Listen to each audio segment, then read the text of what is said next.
Com a capacidade térmica encontrada na etiqueta do compressor Eugene, eu então parti em busca de um que tivesse as mesmas características. Aqui está as dimensões do compressor LG.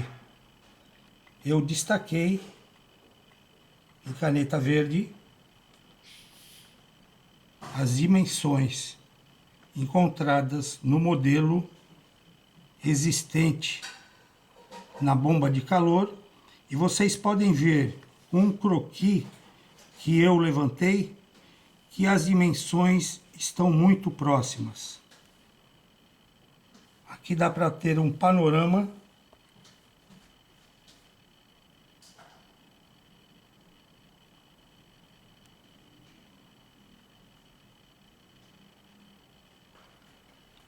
aqui neste caderno que eu utilizei para rascunho. Eu desenhei o diagrama de Molière para o gás R22, onde eu tenho o ciclo frigorígeno com todo o ciclo do gás. Então aqui eu tenho a evaporação, a compressão, a condensação e a expansão.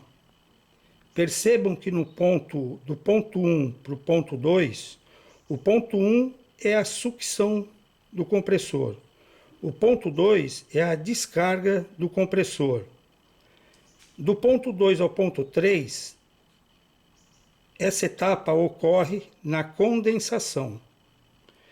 E do 3 ao 4, na expansão.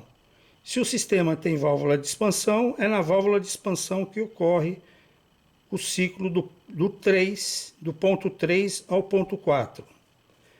Então, recapitulando, de 1 para 2, compressão, de 2 para 3, condensação, de 3 para 4, evaporação, ou expansão, expansão, e de 4 para 1, evaporação.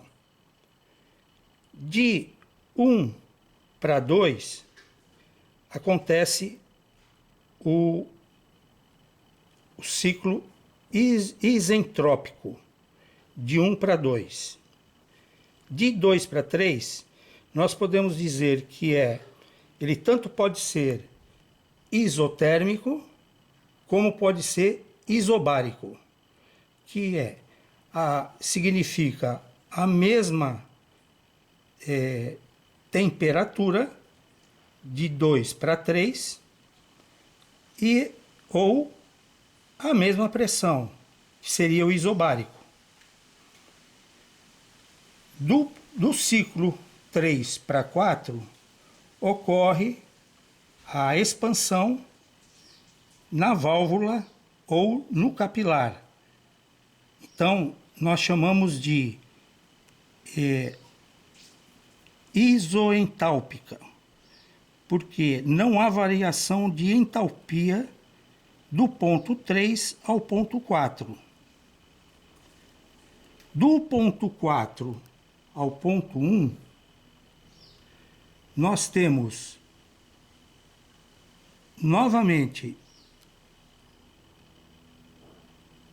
a condição isotérmica ou isobárica. Como vocês podem ver no gráfico, no diagrama de Molière, nós não temos variação de pressão e também não temos variação de temperatura. Uma observação que eu faço é que a entalpia ela não consegue ser calculada, ela consegue ser medida. E para se obter isso na prática, é preciso ter um termômetro de quatro bulbos, termopares, não é bulbo, são termopares. Os mesmos devem ser colocados nesses pontos do ciclo e serem isolados com uma fita elastomérica para não haver troca com o meio ambiente e ter uma fidelidade maior na leitura das temperaturas. E a partir daí, plotar isso no gráfico de Molière referente à carta do diagrama do R22, do R410A e assim por diante. Todo fabricante fornece esse diagrama de Molière, onde vocês podem traçar esse envelope,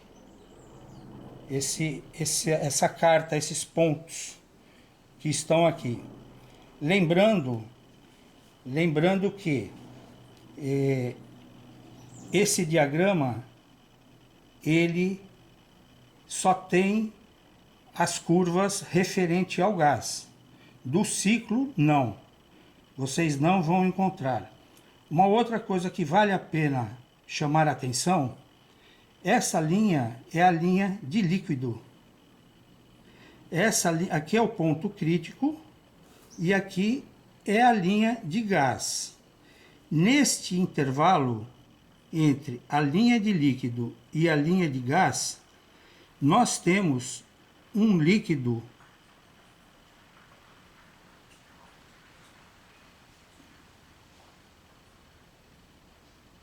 saturado. Como aqui também entre esse ponto aqui, que tem o cruzamento com a linha de gás, daqui para cá é gás. Daqui, desse ponto para cá, é líquido. Nessa intersecção até esta outra intersecção, nós temos líquido, uma mistura de líquido e gás. E aqui nós temos uma mistura de gás e líquido, em maior proporção ou em menor proporção. Aqui nós temos uma proporção, nessa região aqui, gás, um pouco mais de gás, conforme vai aproximando do ponto da linha líquida, aqui eu começo a ter mais líquido do que gás. Quando a gente fala de gás no estado saturado, ou líquido no estado saturado, nós precisamos de um parâmetro somente para levantar a pressão correspondente. Ou eu tenho a pressão e levanto a temperatura, ou eu tenho a temperatura e levanto a pressão. Porém, quando nós falamos em subresfriamento ou em superaquecimento é este ponto aqui, e o subresfriamento é este ponto aqui. Para eu chegar ao subresfriamento ou ao superaquecimento, eu preciso de dois parâmetros para poder determinar a minha entalpia. Eu preciso de pressão e de temperatura para que eu possa ter os dados físicos desse ponto aqui de superaquecimento.